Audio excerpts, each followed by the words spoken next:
Hi guys, this is Sliver here, and in this video I want to talk about Hogwarts Legacy, an upcoming game that I plan to cover on the channel when it releases on February the 10th. There are lots of pieces of information on the game already, and I thought it would be a good idea to provide a short to mid-length summary for you guys before release. So this video will try to summarize the most important things that were mentioned in the first gameplay stream by the developers a few weeks ago. The stream was great and very informative, however it was nearly an hour long, so one of the goals of this video is to provide a short summary with the most important facts about the game, while aiming to be brief, structured and as informative as possible. So, first we're going to mention some general facts about the game, then move on to the following main points. Character creation, a tour of Hogwarts as shown in the gameplay stream, and a few key points regarding the systems of the game. I plan to cover combat in a later video. So, without further ado, here is what we know so far about Hogwarts Legacy. Hogwarts Legacy is an upcoming single-player RPG set in the Harry Potter universe.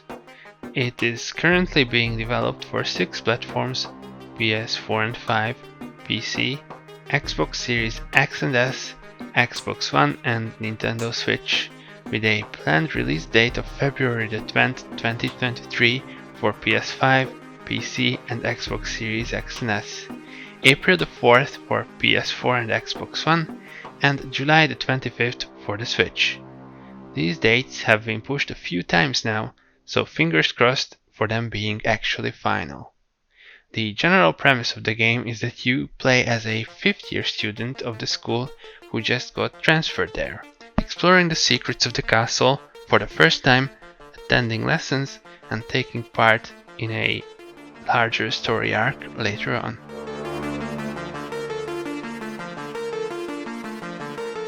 Regarding the character creation, the goal of the developers is to let you create yourself as accurately as possible, fulfilling those fantasies we all had about wanting to attend Hogwarts one day. The character creation screen appears to be quite standard, with multiple presets to choose from, options for adjusting facial features, adding glasses, scars and much more. An extra addition is that you can find items in the world that unlock more customization options, so not all options are available from the start. Furthermore, there's a barber shop located in Hogsmeade where you can change the look of your character even after creating them. You also have to give both a first and last name to your new avatar, which is not usual in modern RPGs, but makes a lot of sense in this setting. You can choose from 2 basic voices for your character, and you can also adjust the pitch of the 2 voices, which is a bit strange.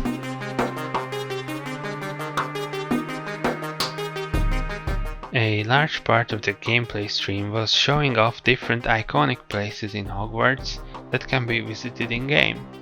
The developers want the game to be open world, with different locations being interconnected to each other. Another plus is that the artists tried to stay as faithful to the novels as possible when designing these areas.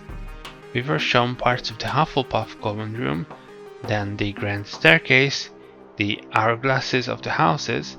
At this point they stated that the house points are going to be present in the game, but they won't be one of the core mechanics, in contrast to what we've seen in some old school Harry Potter games published by Electronic Arts.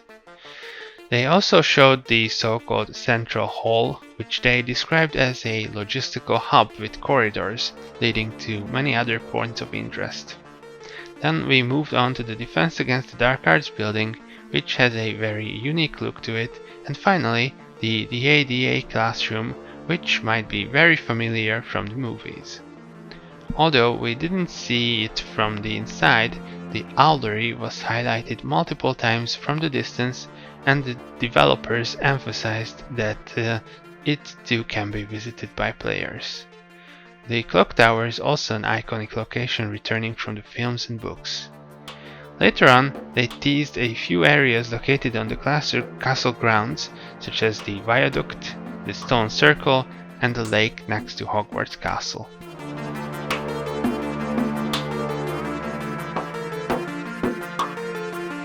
Now let's talk about a few gameplay systems. First of all, we got an overview of the HUD used in the game. At the bottom right, there are the icons for the slottable spells that are hotkeyed for quick use. A maximum of 20 spells can be slotted, and you can choose a certain number of them to hotkey. Then there's the icon for your essential spell, a mysterious bar that developers didn't want to talk about yet, a tool wheel for certain magical tools, and the standard RPG stuff, your health potions, and the minimap. Throughout the gameplay, you will use the Wizard's Field Guide, which you can access in the pause menu. The lore behind this book is that it is with you on loan from the Ministry of Magic in order to help you catch up with other students after you transfer to Hogwarts.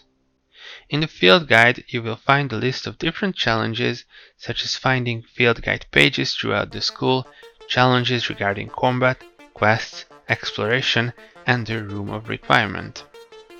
Traveling around Hogwarts is made easy using fast travel points at different key points in the castle. Quests are also an important system in the game.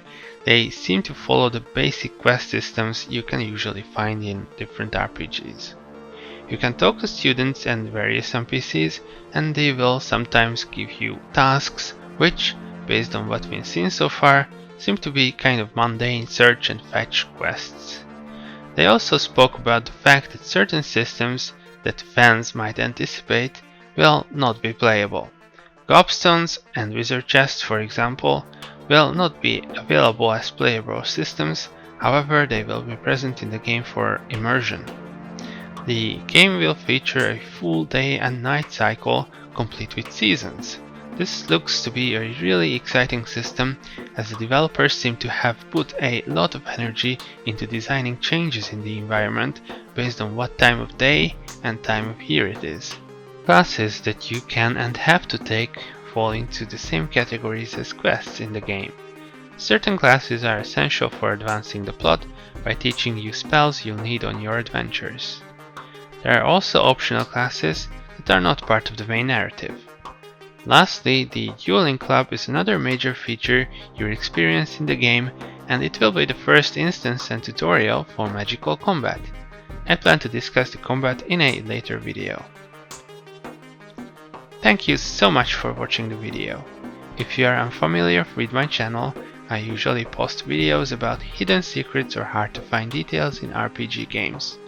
Hogwarts Legacy is certainly one of the games I will cover on the channel, so if you're interested in easily missed details around Hogwarts once the game comes out, feel free to subscribe to the channel, I would really appreciate it. Thanks again for watching, and see you guys next time.